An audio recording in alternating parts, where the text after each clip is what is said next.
Односите меѓу САД и Кина беа тестирани на почетокот на февруари, кога беше снимен мистериозен балон како лета над западната американска држава Монтана. Администрацијата на Бајден го собори балонот кој го опиша како кинески балон за надзор. Пентагон соопшти дека балонот собирал разузнавачки информации додека летал над чувствителни локации, вклучително и 3 полиња за силоси за нуклеарни ракети во воздухопловната база Малмстром во Монтана. Кинеската влада во меѓувреме тврдеше дека балонот само собирал информации за времето.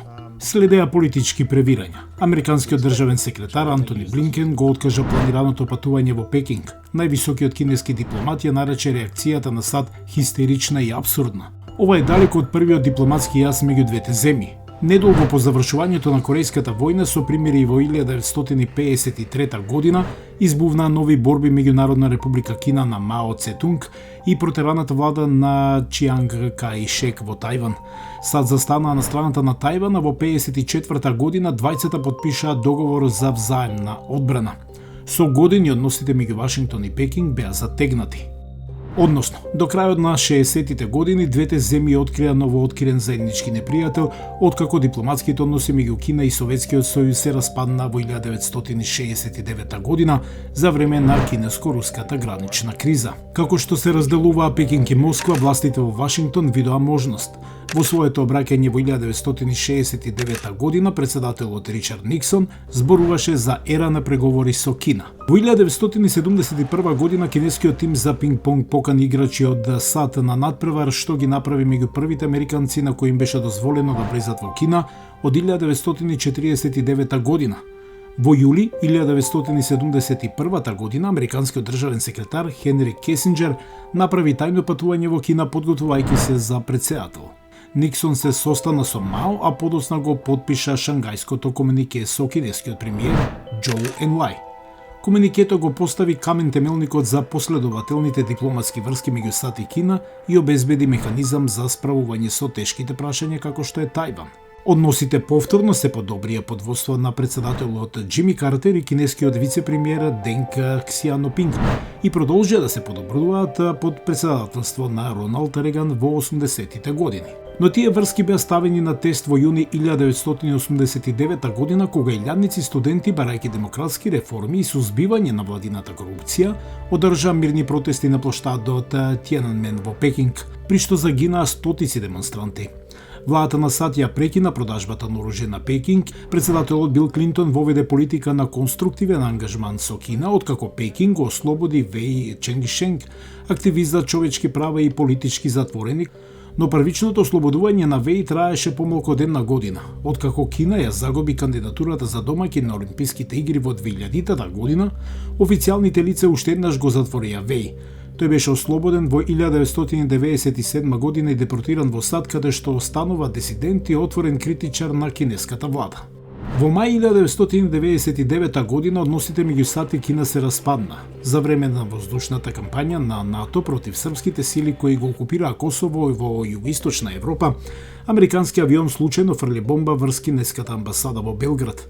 Убиени се тројца новинари на кинески државни медиуми. И покрај извинувањето издадено од НАТО и САД, кинеските демонстранти ја опколија амбасадата на САД во Пекинг, држејќи го персоналот на амбасадата заробен 4 дена. Во октомври 2000 година Клинтон го потпиша законот за односи меѓу САД и Кина, нормализирајќи ги трговските односи меѓу Соединетите држави и Кина и отворајќи го патот за Кина да се приклучи на Светската трговска организација следната година. До 2006 година Кина го надмина Мексико како втор најголем трговски партнер на Соединетите држави по Канада. Поморската област е постојана причина за територијални спорови меѓу Кина, Тајван, Виетнам, Малезија, Брунеј, Индонезија и Филипините. Јужното Кинеско море представува еден од најстратешките, најважни економски и еколошки региони во светот, со повеќе од половина од светските рибарски бродови кои оперираат во регионот. За Кина незиното територијално проширување во Јужното Кинеско море, вклучително и Синџир на Вештачки острови, е исто така можност да ги изгради своите воени активности, вклучително изградба на воздушна патека. САД и другите земји го гледаат зголеменото присуство на Кина во регионот како знак на агресија. Во декември 2016 година новоизбраниот претседател на САД Доналд Трамп ги прекрши нормите со телефонски повик со тајванскиот претседател Цај Инг-вен и ја доведе во прашање посветеноста на САД на политиката една Кина, според која САД го признаваат Пекин како представник на цела Кина.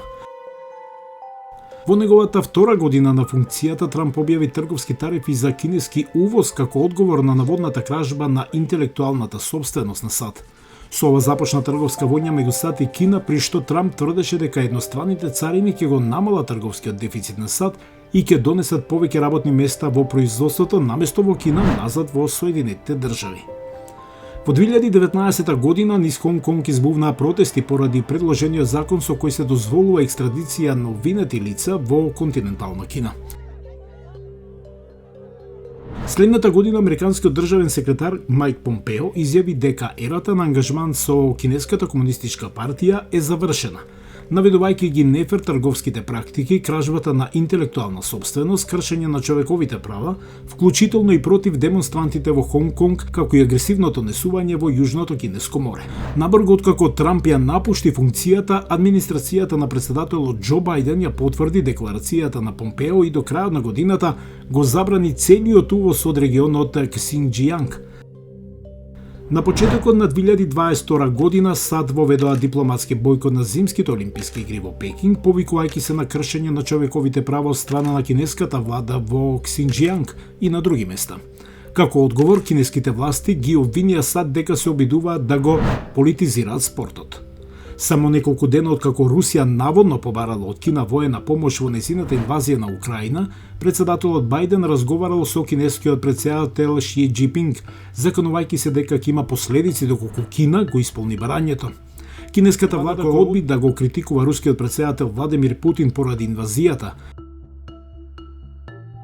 Во август 2022 година, претседателката на представничкиот дом на САД Ненси Пелоси го посети Тајпеј на патување за кое таа рече дека треба да ја покаже поддршката на САД за самоуправуваниот остров за кој Кина има претензии.